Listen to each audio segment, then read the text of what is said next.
All right, World of Warcraft at Midnight is shaping up to be something that we can all be excited about, and I think it's something we've actually needed for a long time. It is the second chapter of the World Soul Saga, and it's bringing more expansion onto the player housing more than we have now. A brand new Demon Hunter spec, which we all do know about, and that's Devourer. New raids, be ready later. I will talk about how many raids, that's exciting. New zones, PvP content that I think even the begrudgingest of PvP players will be excited about, and a bunch of quality of life changes that we get to look forward to. So we're going to break down everything you need to know about the World of Warcraft Midnight expansion, the release date, features, zone raids, and more. I'm going to kick it off real short and sweet. Midnight officially launches on March 2nd, 2026, and if you haven't already, pre-orders are available now.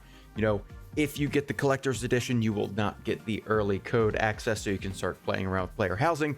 So you'll have to buy another one, but definitely recommend pre-purchasing so you can get in there and start collecting player housing stuff. And if you did purchase that Epic edition, you'll get 3 days of early access, which they've done before, so you can join as early as February 27th. All right, we're going to attack the big picture, and that is the entire expansion of Midnight. First, that level cap is increased to 90. We will have that player housing that I'd mentioned previously. We get a rebuilt Silvermoon City hub for both Horde and Alliance, 4 new leveling zones, 3 raids at launch. Told you I'd come back and tell you that's 3 raids at launch, totaling 9 bosses, so you know, be excited. 8 dungeon and 12 delves. We get that new Demon Hunter spec Devourer, the new allied race, the Haranir, the new open world system called Prey. So if you're interested in being a hunter, then be Prey. Definitely a cool system to check out. Major transmog, UI, and quality of life updates. New PvP zone and battleground. Yes, I said new PvP zone and battleground. And an improved new and returning player experience. So we're going to dive into some of these big features right now. Just to fire off some real quick about player housing. I know a lot of you out there are currently doing it, and myself included in that. But you're going to be able to have 2 houses, 1 Horde, 1 Alliance, located in a neighborhood. And if you're looking for that special little plot that you want tucked away on the coastline, definitely go around, browse around the different like spots. You will find a house there. It took me a few clicks of the refresh button, but I did find the house that I wanted. It comes with a 3D placement tool, so you can get the grid or freeform placement of anything you've collected throughout the times, a die system so you can have everything color coded and matching, and hundreds, and I'm going to say hundreds, of decor items that can be collected throughout current game, previous achievements that you have from like all over the world. Definitely cool. And then you can track it and find it if you need to buy more of them. So definitely a lot of player housing and more to come with that. I know they're going to start introducing Night Elf and Blood Elf formed housing, which is that cool purple wood themed, and then the regal gold and red of the Blood Elves. They're going to put I'm going to put a fence system, but like an outline so you know where your property line is, so you don't have that so much confusion. They are listening to us when we are having those issues, because I didn't really take it as an issue at first. It became annoying when you would drag it out and it would disappear and keep dragging out.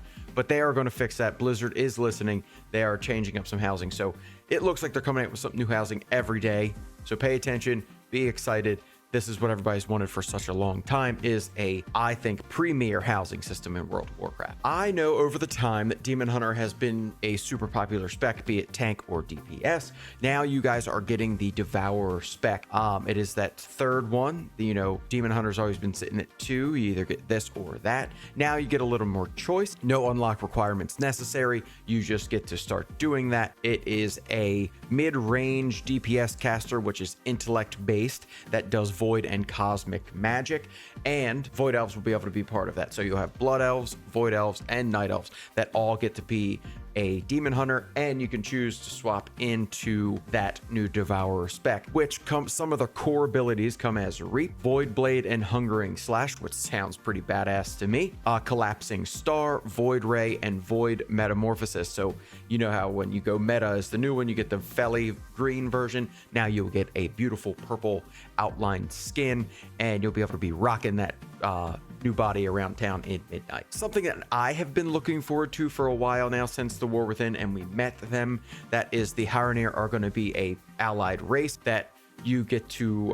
unlock them through the main storyline of Harandar. They're available for both Horde and Alliance. They get to be druids, hunters, mages, monks, priests, rogue, shaman, warlock, and warrior. So definitely all kinds of options out there for the Haranir. They have a ton, and I mean a ton of customization. That'll take you hours on end if you want to make that perfect Haranir, and then you get some new travel forms if you do so choose the Druid, as I will. I've made a promise to myself that the Haranir Druid will be mine. It has werebear forms, owl folk looking things, and lynxes, and a ton more. So their really whole setup looks pretty wild.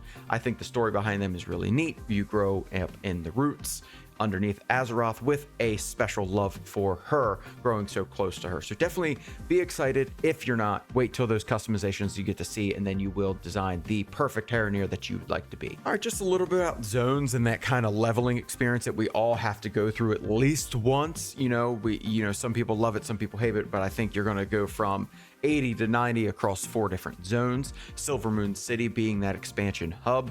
You get to Silvermoon is fully rebuilt, modernized, and new locations like the Sanctum of Light and the Memorial Garden. And like I've said before, it is Horde and Alliance, but Horde will still remain superior because they will have Horde only zones that if you are Alliance and you do walk into it, you will be taken out of that zone promptly, whether by force or by your choice. You decide, and that'll be me. I'm an Alliance guy, so I will be wandering only through the parts that the Blood Elves allow me to be in. There has been a massive rework of Eversong Woods, which combines Ghostlands and the Isle of Quell Danas. I think that's some of the story opens with Defense of the Sunwell, which we know is coming. If you did any of the pre-patch storyline, the Warning, I did a video about that as well. So, I'd say check that out if you want to see what's been going on in the Warning. The Silvermoon Court, which is a zone event, we will open up with those 3 delves and 3 dungeons in that Silvermoon area in Eversong Wood.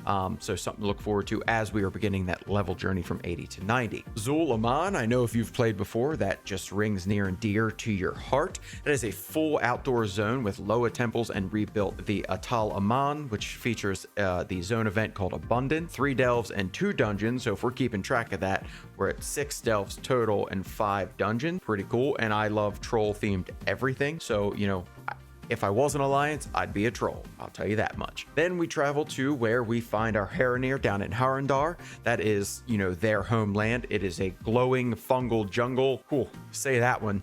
I almost choked up on that. Built around the World Tree roots from the bioluminescent lighting, which is really cool. So that is a lore-focused zone event to kind of inhabit the Harandir experience. 2 delves and 1 dungeons. We are racking up all these things to look forward to. Then we will end our leveling experience in the Void Storm. That is the chaotic, void-consumed world where Xalatath reigns supreme. Got low gravity and storm fields. That sounds fun. Can you just imagine flying through the space and kind of doing what you want to do? You get that zone event of the Stormarian Assault, 3 delves and 2 dungeons, and then this is where the raid will come out, and that is Void Spire. So definitely, it sounds like so much, but you have 10 levels to do it. They will pace it out beautifully, and I'm excited really about the Zulaman, but I'll love it all, but trolls, like I said, And in my brief intro, I did announce that raids are coming. Not just raid coming, raids are coming. That is 3 raids totaling 9 bosses. The Void Spire, that's 6 bosses. That is Xalatath's Stronghold. The Dream Rift, which is a single boss raid, so you got 7 bosses. With the Surreal Dream Horror kind of preying upon that Emerald Nightmare, Emerald Dream most likely. And then the March on Quell Danas, that is your 2 boss story finale raid. So you have 6, 1, and 2. I think this is a really cool setup. I think it's going to be appropriately spaced out for story people like myself. And, the Void Spire and the Dream Rift open at season start, with March of Quell Danas releasing Fs later. So getting you to get caught up and be ready to march on and save from Xalatath before she goes all wild on dungeons and delves. As we were counting them up as we were going through that and running through it all, you got 4 leveling dungeons and 4 max level dungeons, so that's 8 in total. And then we will have those 12 new delves, with Torment's Rise serving as season 1 Nemesis delve. So if you like that whole thing, I'm not that good at them, so I've had trouble with them. I try to do them, I get frustrated and I leave and I never return, especially the one in, I think currently, the one now in Koresh. I have gone and never really went back to even care. With all those delves coming, we will retire Bran. I know, tears. sad, everything. But we get Valera Sanguinar is replaces Bran. So as our Delve Companion, which she can tank, DPS, or heal, and we just get a new person through this whole new expansion. So I'm pretty excited about that.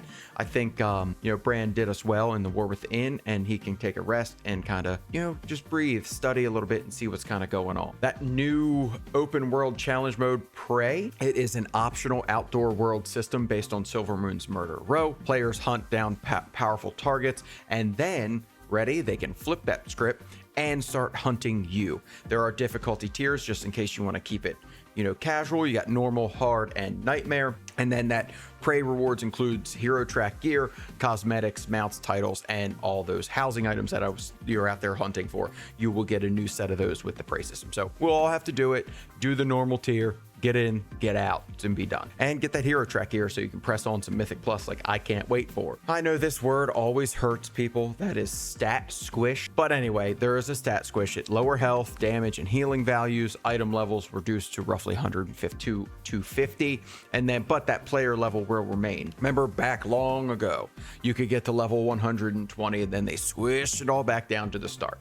So definitely don't be mad about that. It happens every time we do get that stat squish, and we make ourselves through it. We just get through it, guys. We're here for together. If you love the transmog system now, just wait. It is now a slot based, not item based. I know that there's been up and down about gold cost. They did lower it a bit, but you'll be swapping gear will no longer cost gold if the slot appearance is already set, and you're going to be able to context based outfits. So if you get on your flying mount, your ground mount, you jump into water, you do whatever, you'll be able to set up outfits so it changes automatically, which I cannot wait for. I know there's that diving outfit that we've all collected in the past, that if you're just jumping in water, why are we not in a diving suit?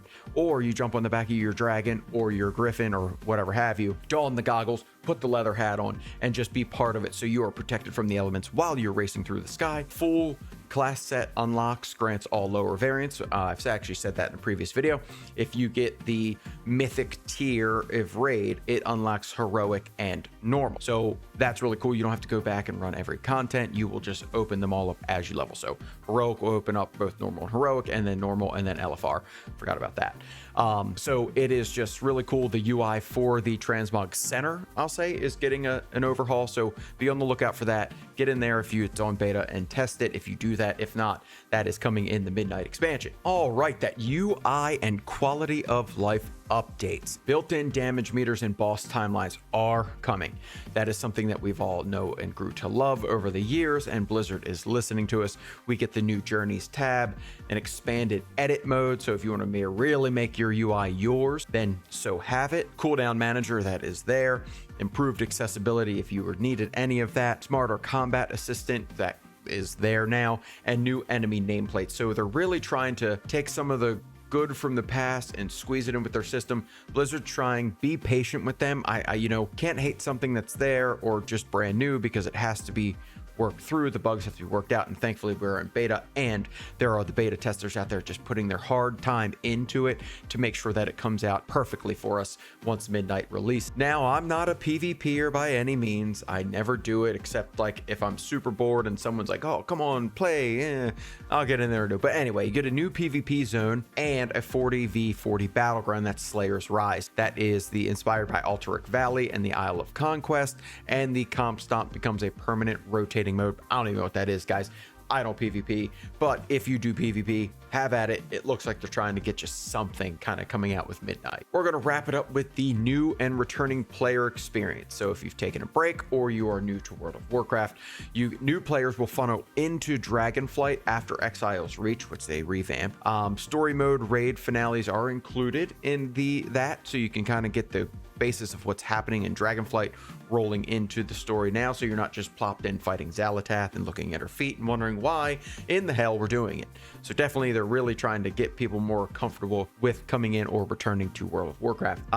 You get a guided refresher scenario for returning players if you so happen to want it, and then the War Within catch-up provides a short lore-focused experience from 70 to 80, so it encompasses everything from the War Within, so you know what's going on. You know, why is the the story so good, now you'll know. Yes, you won't get the other stuff, but if you are interested, the time walking versions, so you can do Wrath and Kata and all those things from the past, they are still there, but this is really to grab those new and returning players who just want to kind of get into the new content. All right, World of Warcraft Midnight is just that massive expansion that we've wanted for a long time. It is blending a little bit of nostalgia, long requested systems like that housing and modern gameplay improvement. If you want more deep dives, guides, or updates as we get closer to launch, make sure to like, subscribe, and let me know what you're most excited for in Midnight.